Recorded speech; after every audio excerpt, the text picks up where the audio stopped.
Cauldron of Solitude by Eugene Dey. August 2nd, 2006. Sirens blare. Running feet stampede the hall. Pulse racing, I search for a spot out of harm's way. Contingents of correctional officers converge, wielding batons and pepper spray. "Get on your stomachs," they scream. "Don't move a muscle." The officers bind our hands behind our backs, using plastic flex ties that are much stronger than the zip ties they resemble. The officer's panic only adds to the pandemonium. My mouth is dry.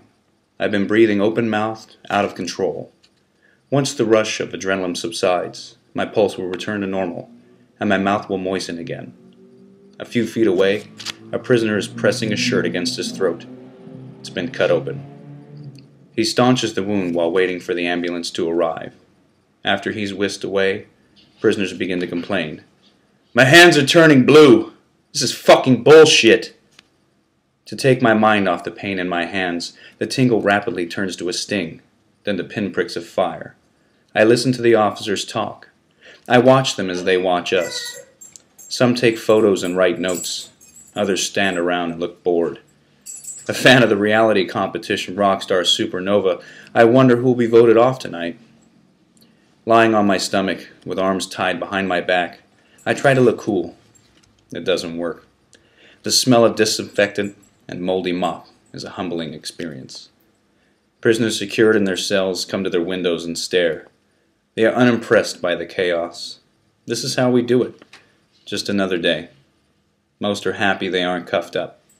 I'm happy for them. Running out of distractions, I fix my gaze on the solid steel door of what looks like the lid to my concrete casket. Lockdown looming large, my concrete coffin beckons. The California model. Lockdown has become the norm in the prisons of my native Golden State. When an incident occurs, prisoners are slammed in their cells. If the incident is racial, we are sorted out by gang, race, and geographic considerations. Total segregation. While prison managers determine what tactics to employ in controlling prisoners, all prison activities come to an abrupt halt. No movement whatsoever.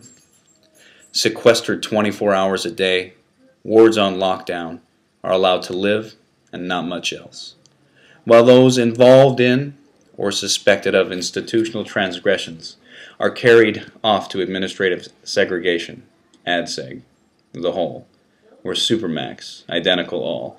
The rest are left to fester in total seclusion. Cut off from outdoor exercise, educational programs canceled. The ability to obtain basic amenities like hygiene or canteen items is completely taken away. The thin grasp even the strongest have on sanity is challenged by the conditions of untreated addiction and, for some, co-occurring mental ailments. As they exacerbate existing ailments, the lockdowns create new ones. The human mind can only take so much. California's suicide rate is the highest in the nation. It's all bad. California's prisons are racially segregated systems prone to chronic violence. Simple solutions to the unending conflicts don't exist. We're literally forced to live next to and on top of our friends and enemies. Reluctantly, we tolerate one another. It's a nightmare. There was a huge race riot at the California Correctional Center in Susanville on July 31st, 2006. Just a few days later, a number of white prisoners had their throats cut. We call it cleanup. Prisoners suspected of betrayal or cowardice, not to mention sex offenders and snitches, are violently removed from the population. Like nefarious alchemists, convicts turn grown men into victims. Automatically, I knew it when I saw it. I could care less if someone fought valiantly at the riot, but most do not share my indifference.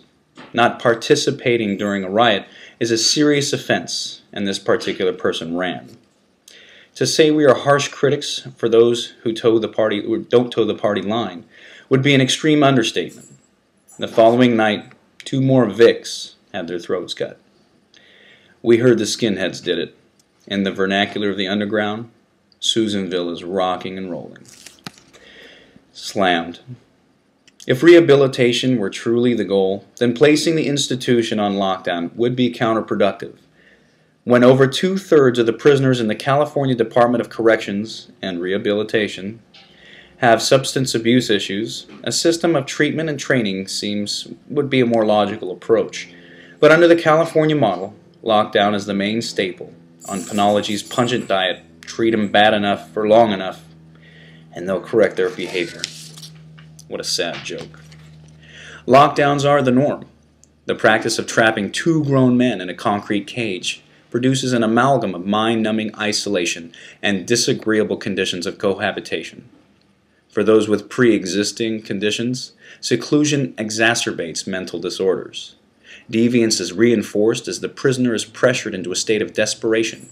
Subtle are the strains isolation places on the psyche. While some institutions allow visiting during lockdowns, Susanville takes a harder line. Family photos become the only solace.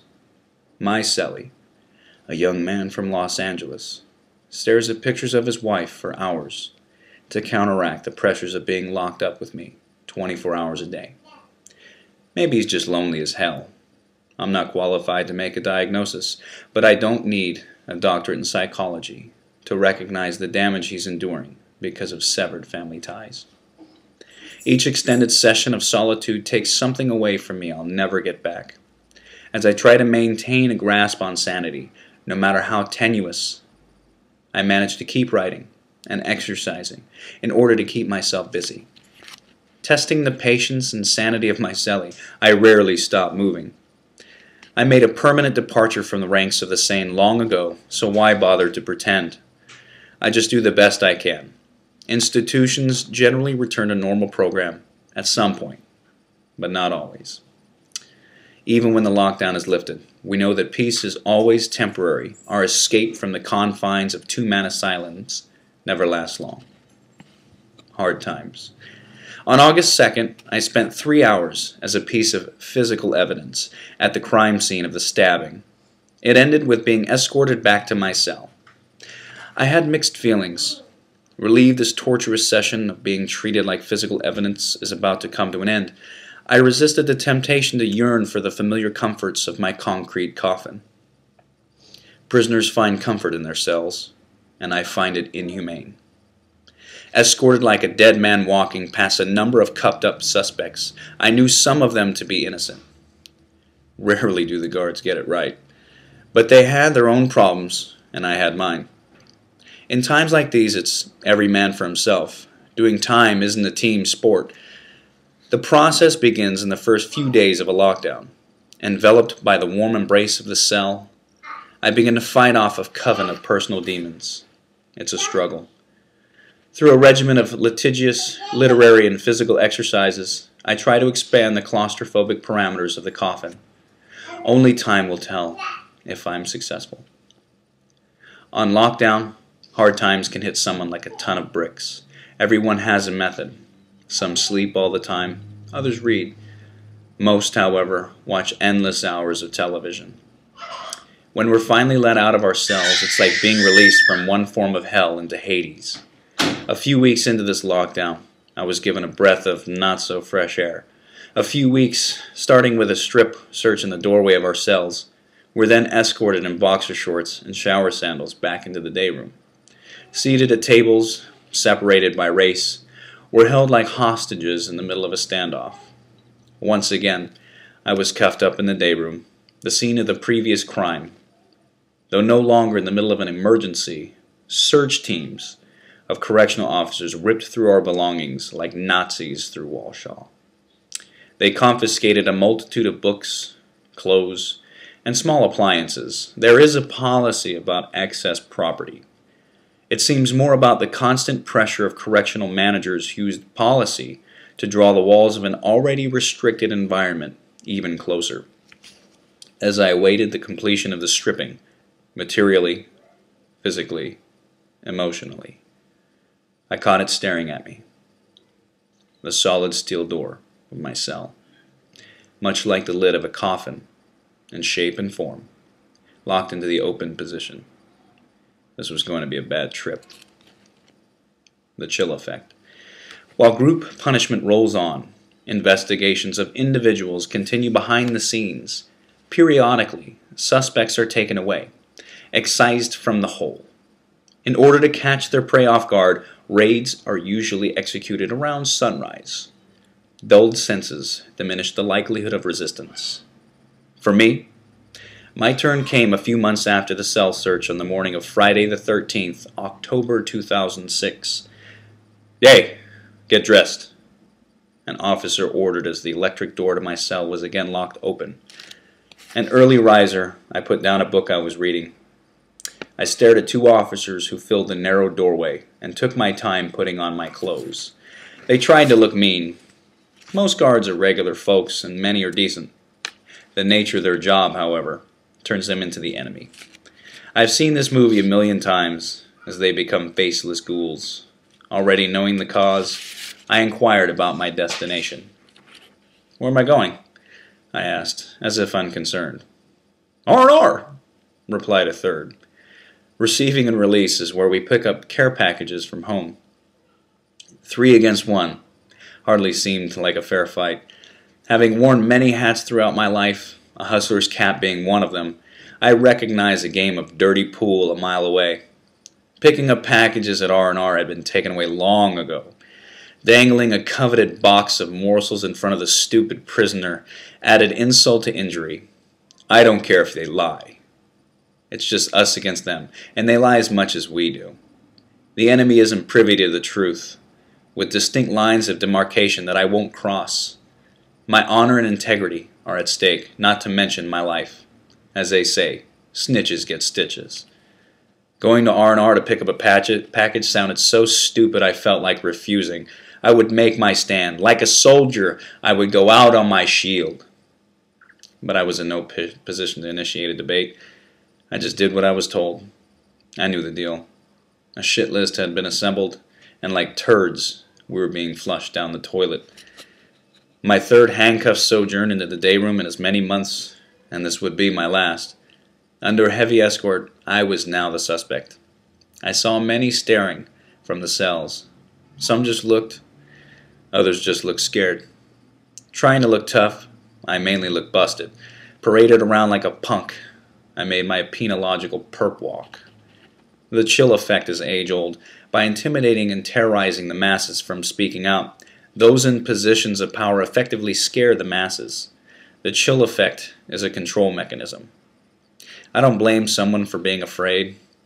Oppression defeats the spirit. For me, it's a matter of principle. I'm too stubborn, or stupid, to allow fear to take control of my emotions. "Eugene!" screamed a friend. "Is it good or bad?"